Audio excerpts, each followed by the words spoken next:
Murder, my dear Watson. Refined, cold-blooded murder. Murder? All right, and now what am I supposed to do? Try and hit me. Hit you? Holmes, you feeling yourself today? Oh, come along, Watson. There's nothing to worry about. You won't hurt me. Come along. No, I can't. Oh, really? Very well, then. Try it from over there. Now, here. Come on. Nothing to worry about, old man. No, I'll tear your dressing gown, you know. Watson, for the last time. Here. On guard. All right, if you insist.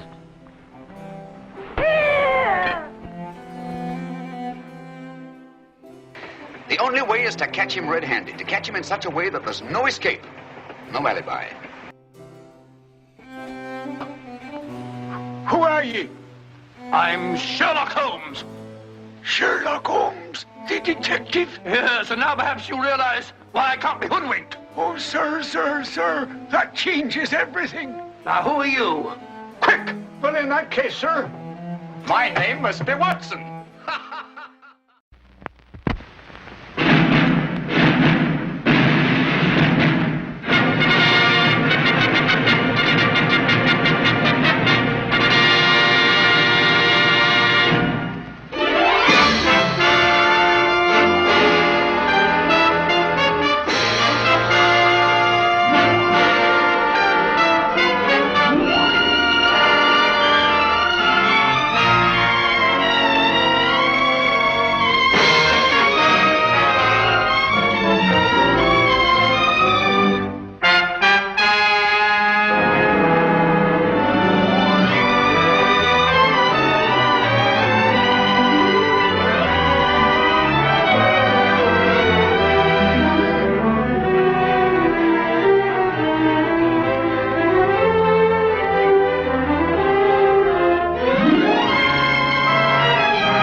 Gentlemen of the jury, have you decided on your verdict? We have. The prisoner will rise. Do you find the prisoner guilty or not guilty of willful murder? According to the evidence, we have no choice but to find the prisoner not guilty. And so do we all find. And may God forgive us. Prisoner at the bar, you have heard the verdict. Under the law, no other verdict is possible. Yet it is undoubtedly a gross miscarriage of justice. It is deplorable, Professor Moriarty, that a man of your intellectual attainments should be standing in the prisoner's dock charged with the crime of murder, and then setting you free, I cannot in my conscience exonerate you. Let the prisoner be discharged.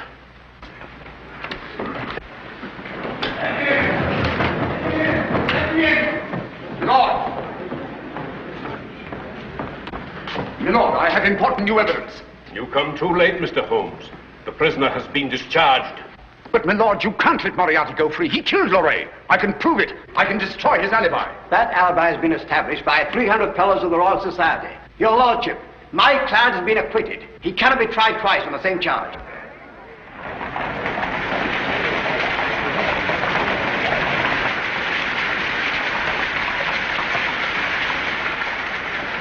Well, there you are, Holmes. I'm afraid you have a bad opinion of me. On the contrary, I hold you in the highest esteem, but only as a knave. It's gratifying to know that one's talents are appreciated by such a distinguished connoisseur. May I give you a lift? Cabs are scarce in this rain. Thank you.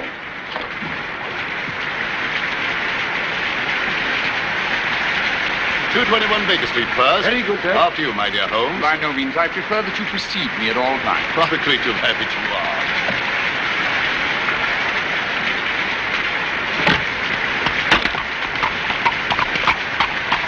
You've a magnificent brain, Moriarty. I admire it. I admire it so much, I'd like to present it pickled in alcohol to the London Medical Society. That would make an interesting exhibit. Holmes, you've only now barely missed sending me to the gallows. You're the one man in England clever enough to defeat me. The situation has become impossible. Have you any suggestions? I'm going to break you, Holmes. I'm going to bring off right under your nose the most incredible crime of the century, and you'll never suspect it until it's too late. That will be the end of you, Mr. Sherlock Holmes. And when I've beaten and ruined you, then I can retire in peace. I'd like to retire. Crime no longer amuses me. I'd like to devote my remaining years to abstract science.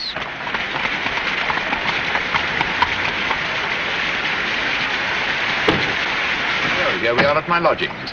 I'm so sorry I can't ask you in. Good night, Professor Moriarty. Good night.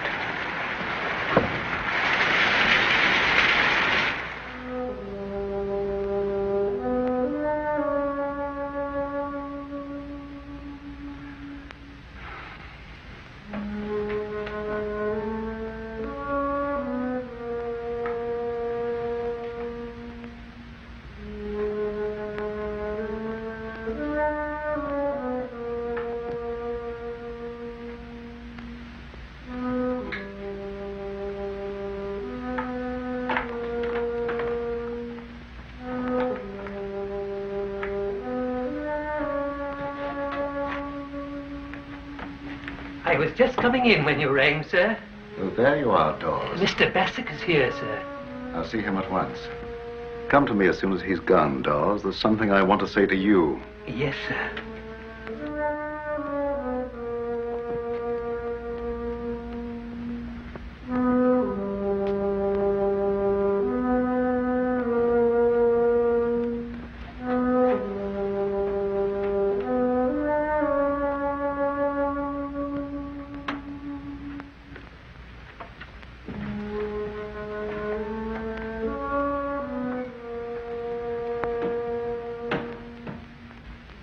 Well, Bassett?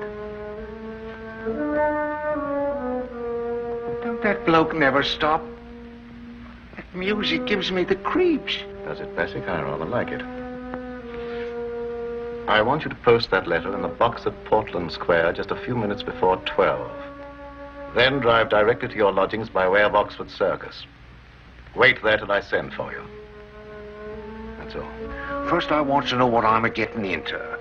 You have your orders, that's enough. I've got a right to know the layout in case there's trouble. I'll take care of that. That's what you promised Higgins in that Hammersmith job. Oh, poor Higgins. They found nothing but his boots. One boot? You know, Bassett, Higgins was a valuable man and a clever cracksman. But he had your unfortunate habit of asking too many questions. And now all that's left of him is one boot. Don't take me wrong, Professor. I'll do what you tell me right enough. I'm sure you will, Bassett. And just to prove how I trust you, I'm going to tell you my plan, although you haven't the imagination to appreciate its subtlety. My whole success depends upon a peculiarity of Holmes' brain. Its perpetual restlessness, its constant struggle to escape boredom. Holmes again? Always Holmes until the end. He's like a spoiled boy who picks watches to pieces, but loses interest in one toy as soon as he's given another. So I'm presenting the ingenious but fickle Mr. Holmes with two toys, in the order in which I mean him to have them. The first, that letter. And if I know Mr. Holmes, that will interest him very little. After this comes to fascinate and tantalize his imagination. Blimey, what's it mean? That is what I'm depending upon to absorb Mr. Holmes' interest when I'm engaged elsewhere. I'll give him a toy to delight his heart, so full of bizarre complications that he'll forget all about the first toy, that letter. What's in the letter, Professor? The germ of a crime, Bassett. A truly great crime. A crime that will stir the empire, that children will read about in their history books. And you're going to be part of it, Bassett.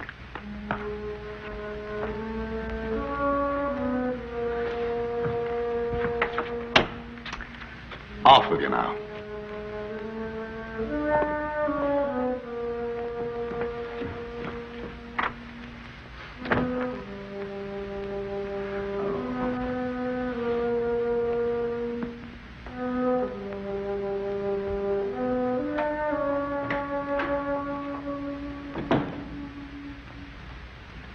You wanted to see me, sir?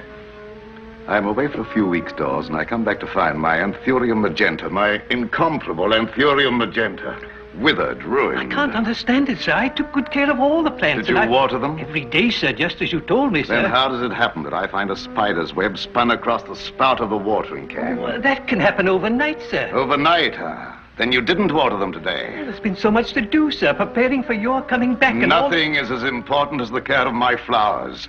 Through your neglect, this flower has died. You've murdered a flower. Oh, I'm sorry, sir. And to think that for merely murdering a man, I was incarcerated for 6 whole weeks in a filthy prison cell. A pity, sir. A travesty on justice. Quite so, sir. But for this crime, Dawes, you should be flogged, broken on the wheel, drawn and quartered. Yes, sir. Will that be all, sir? And boiled in oil. Thank you, sir. Go away. Yes, sir.